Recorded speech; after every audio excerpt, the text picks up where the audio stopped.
Hello friends, I hope आप सब ठीक हो। मैं भी ठीक हूँ।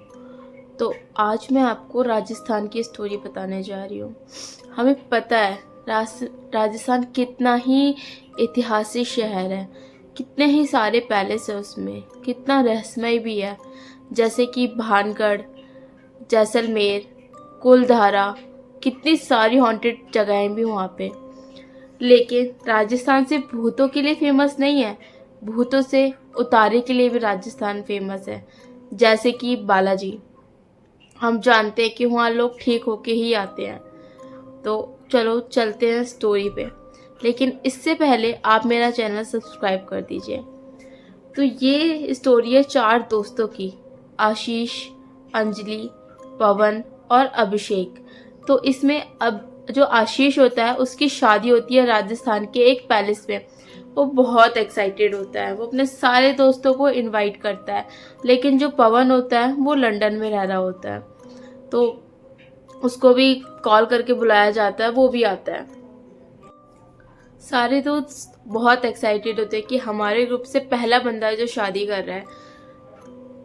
तो वो सब शादी अटेंड करने के लिए राजस्थान आ जाते हैं। वो देखते हैं कि शादी कितनी ग्रैंड है। सब बहुत रिच होते हैं क्योंकि सब अपने करियर में बहुत कामयाब होते हैं। तो वो बहुत खुश होते हैं और वो भी प्लान करते हैं, यार हम भी जब शादी करेंगे ना तो राजस्थान में ही करेंगे। एक्चुअली उनका होम टाउन भी राजस्थान होता है, बट पैलेस को देख के वो बहुत एक्साइटेड हो जाते हैं। तो वो सब आपस में बात करने लगते हैं कि यहाँ से हमारा स्कूल भी ज़्यादा दूर नहीं है, कितना मज़ा आता था स्कूल टाइम की। सब मिलके बातें करने लगते हैं। तो सब बहुत एक्साइटेड होते हैं। वो बोलते हैं चल यार, कितने सालों से हम स्कूल गए ही नहीं है, चल देख के आते हैं स्कूल को। तो उसके फ्रेंड बोलते हैं नहीं यार छोड़ना, 2-3 दिन में शादी है, हम शादी इंजॉय करते हैं, शादी के बाद सोचेंगे स्कूल जाने की। लेकिन जो दूर रहता था पवन, वो बोलता है यार मैं बार बार तो नहीं आ पाऊंगा ना यहाँ पे, प्लीज़ यार चल देख के आते हैं। तो जब स्कूल की बातें स्टार्ट होती है तो आप सबको पता है, जो भी मुझे लगता है गवर्नमेंट में, मैं खुद गवर्नमेंट में पढ़ी हूँ तो मैं गवर्नमेंट का बोल सकती हूँ कि हाँ यार, हमारे स्कूल में कितनी भूत की बातें होती थी कि यहाँ पे भूत है, वहाँ पे भूत है। मुझे लगता है जो भी गवर्नमेंट स्कूल में पढ़ा है तो उसने भूत, अपने स्कूल में भूत की बातें जरूर सुनी होंगी। तो ऐसे ही वो लोग भी भूत की बातें कर रहे होते कि हाँ यार, हमारे स्कूल के जो सामने वाला स्कूल है जो जल गया था वो हॉन्टेड है। वो ऐसे से बात करने लगते हैं। तो पवन बोलते हैं बचपन में तो हम जा नहीं पाए क्योंकि हम छोटे थे और हमें किसी ने जाने नहीं दिया, चलो अब घूम के आते हैं उस जगह पे। और ये बात हो रही है कम से कम 11:30 बजे तक की।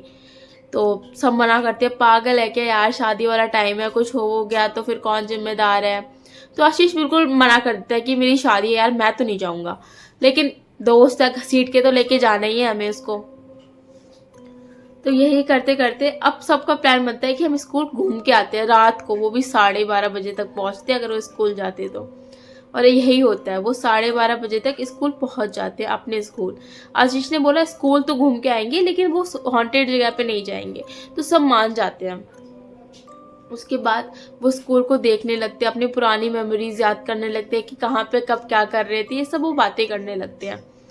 उसके बाद जो अंजलि होती है उसकी नज़र पड़ती है खिड़की से उसी पुराने स्कूल पे। वो उसको देख रही होती है कि ये आज भी वैसा है, आज भी इसको ठीक नहीं कराया गया। कम से कम जब हम थे हम भी ऐसे ही देख रहे थे, 30 साल हो गए इस स्कूल को जले हुए, लेकिन आज भी ये स्कूल वैसा ही है।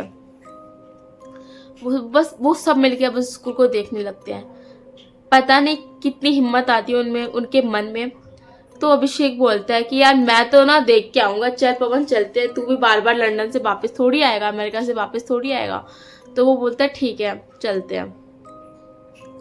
उसके बाद जो आशीष होता है ना वो भी बोल देता है ठीक है यार चलते हैं, कोई बात नहीं। अब वो उस स्कूल की तरफ जाते हैं जहाँ 30 सालों से कोई नहीं गया था। सबको पता था वो स्कूल हॉन्टेड है, तो कोई जाता ही नहीं था।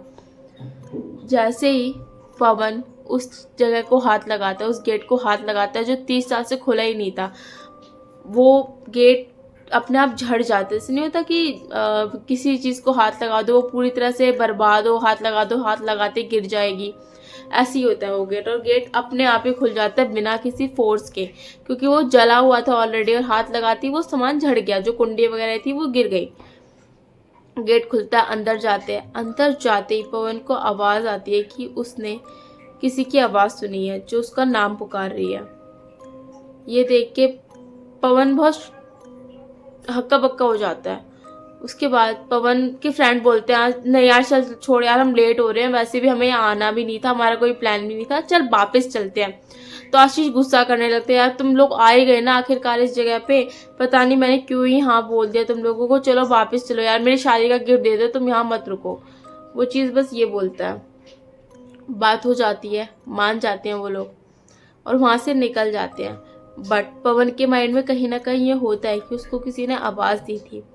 वो उस रात बैठ के कम से कम आधा घंटा और उस स्कूल की बात करते जो जला हुआ स्कूल था, कि उस स्कूल में आखिरकार हुआ क्या था। तो फिर बताते हैं, पता लगता है आपस में बात बात जिसको जो भी पता होता है मिक्स करके बात निकल के आती है कि वो स्कूल जब जल रहा था वहाँ एक टीचर फंसी हुई थी और वो टीचर उसी आग में जल के मर गई थी, जो कि ना गेट बंद होने की वजह से निकल नहीं पाई थी और वो गेट खटखटा के ही मर गई थी और गेट खुला नहीं था। जब से लेके आज तक ना गेट खटखटाने की आवाज़ आती है और बोलती है कि मुझे बचाओ मैं जल रही हूँ। तो इसीलिए, और ये बात बिल्कुल क्लियर होती है तो लोगों ने बहुत बार सुनी है, इसलिए उस स्कूल को हॉन्टेड करार दे दिया गया है। तो वो सब स्टोरी डिस्कस करते हैं और अपने अपने रूम में सोने चले जाते हैं, क्योंकि काफ़ी टाइम हो चुका था, सब अपने अपने रूम में चले जाते हैं सोने के लिए। अगला दिन होता है, शादी का फंक्शन वगैरह स्टार्ट होता है, सब कुछ बहुत एक्साइटेड, बहुत रॉयल तरीके से चल रहा होता है। सब कुछ बहुत रॉयल तरीके से चल रहा होता है, वो सब बहुत एक्साइटेड होते हैं। लेकिन अंजलि उस दिन नीचे ही नहीं उतरती अपने कमरे से। सारे फंक्शंस ख़त्म होते हैं, हर चीज़ ख़त्म होते हैं, दोस्त बार बार जा रहे होते हैं, उसको बुला रहे होते हैं, वो बस ये बोलती है यार मेरी तबीयत ठीक नहीं है तुम जाओ। लेकिन इवनिंग में सारे दोस्त फिर जाते हैं उसके पास और बोलते हैं यार तू शादी अटेंड करने आई है, लेटने तो नहीं आई ना, चल यार चलते हैं, तू कब तक लेटी रहेगी। तो वो बताती है कि जब से मैं उस जगह से आई हूँ ना मैं अच्छा फील नहीं कर रही, मेरे को, मैं तुम्हें बता नहीं सकती, जब हम कार से उस जगह से निकल रहे थे मुझे एक लेडी दिखी थी और मैंने बहुत क्लियर कर देखा था कि एक लेडी थी उस स्कूल के पास, उसका फेस पूरा जला हुआ था, इवन वो पूरी ही जली हुई थी। और जब मैंने नज़र घुमाई तुम लोगों की तरफ और फिर उसकी तरफ देखा तो वो बिल्कुल खिड़की के पास थी, और ये मैं बिल्कुल श्योर हूँ क्योंकि मैंने देखा है। और जब से मैं इधर आई हूँ वो लेडी मुझे कम से कम 3-4 बार दिख चुकी है, कभी बाथरूम के पीछे, बेड के कोने के पीछे, और शायद अभी भी वो लेडी यही है, तुम लोगों के पीछे हो या तुम लोगों के बाहर निकलने के बाद मिले मुझे। वो, उसको बहुत ज़्यादा फीवर चढ़ा हुआ था इस चीज़ से, दोस्त परेशान होते हैं, डॉक्टर को दिखाते हैं, डॉक्टर आता है, डॉक्टर देखता है, दवाई वगैरह दे देता है। अब उन्हें ना ये चीज़ सीरियस नहीं लग रही होती कि यार वहम होगा, तो वैसे ही वो स्कूल हॉन्टेड है, ये बातें चलती रहती है, शायद इसके मन में ना ये डर बैठ गया है। तो पवन, आशीष और जो अभिषेक है वो अपने अपने रूम में चले जाते हैं। अभिषेक और पवन एक ही रूम शेयर कर रहे होते हैं। अब फिर से ना पवन को बहुत ज़्यादा टेंशन हो रही थी, हो रही होती है अंजलि की। तो पवन ना एक बार फिर से उसको देखने जाता है, वो ठीक होती है, फिर वो ऊपर चला जाता है उसको देखते हुए, वो टेरेस पे जाके खड़ा होता है कि उसको फिर से वही आवाज़ सुनाई देती है जो उसको उस बिल्डिंग में सुनाई दी थी। उसका कोई नाम पुकार रहा है बट आवाज़ बिल्कुल सेम थी। वो समझ जाता है कि यही सेम आवाज़ उसने उस बिल्डिंग में सुनी थी। वो, उसके रोंगटे खड़े हो जाते हैं, बस वो पीछे मुड़ के देखने की हिम्मत नहीं कर रहा होता और उससे ये फील होता है कि कोई उसके पीछे से भागा है।